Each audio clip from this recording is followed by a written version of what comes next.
Now, moving on from cricket to the one and only Kajol. Kajol, thank you very much for joining us. I know how rare this is for you to take time off and actually join a news show, but thank you very much indeed.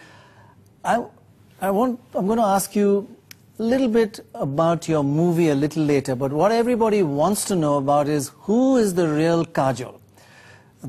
Everybody's favorite movie star. Everybody says you have what's called a dream life.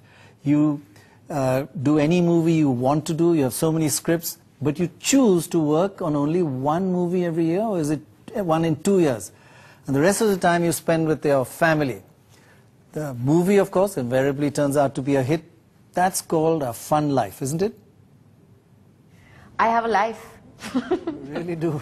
I have a life that includes a husband and a baby and a family, and I think that's pretty much, yeah, it's pretty much, you know, very, very time consuming. So it's completely a full-time job. Anybody who says that, you know, people who stay at home don't have a job or don't have a life are lying, or they've never done it. No, it's a fact that yeah, looking after kids, full-time job. And you enjoy that as well.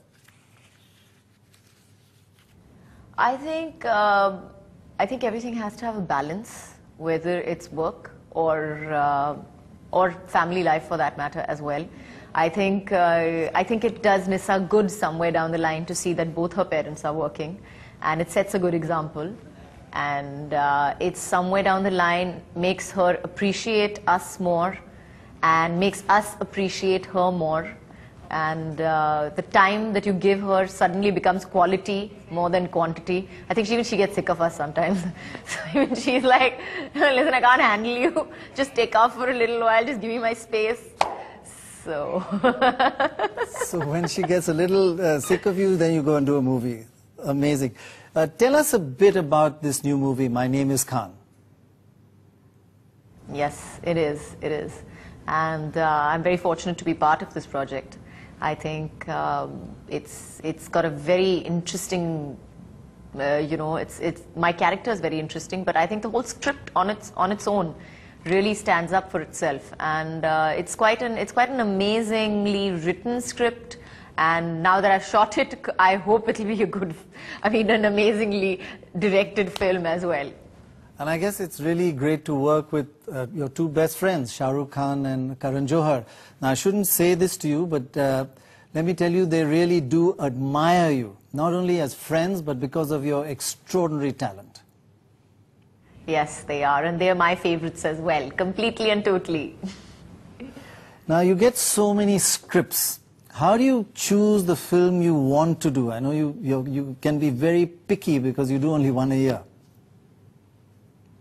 What do? I don't think, you know, the great thing about being friends with people is that you don't really have to do much with it. You really don't have to try too hard. You just don't have to, you know, you don't have to make that extra effort or be somebody else. You can just sit and, you know, everybody can be what they are. If you want to be sad, they're okay with you being sad. If you want to be angry, it's okay for you to be angry. If you want to just sit and chill, it's okay for you to do that. If you want to be quiet, it's fine. So that's never going to happen to me. Okay, just tell us a little bit about Shah Rukh. If he's feeling low or sad, what single thing do you do to make him laugh, to make him feel a little better? The one thing that he finds extremely funny is remembering how I fell and nearly broke my head. So I think that really brings a smile. Whenever he thinks about it, he always gets a little, you know, he gets a little big grin on his face when he thinks about it. So I think that's concerning me. I mean, I don't know, I'm sure there are lots of other things, yeah, that bring a smile to his face. Yeah, I think it's in the making of Kuch Kuch Hota Hai. I fell while riding a bike and I hit my head on the stone. And I lost my memory. And yeah, it was like one of those typical filmy scenes that happen. You know, you never expect it to happen to you somehow, to lose your memory or something. It's like part of a script or something, but it actually happened to me. And for 6 hours, I could not understand what was happening. I think it was 3 hours that I couldn't remember anybody. I was like, what am I doing here? And I just need to get back.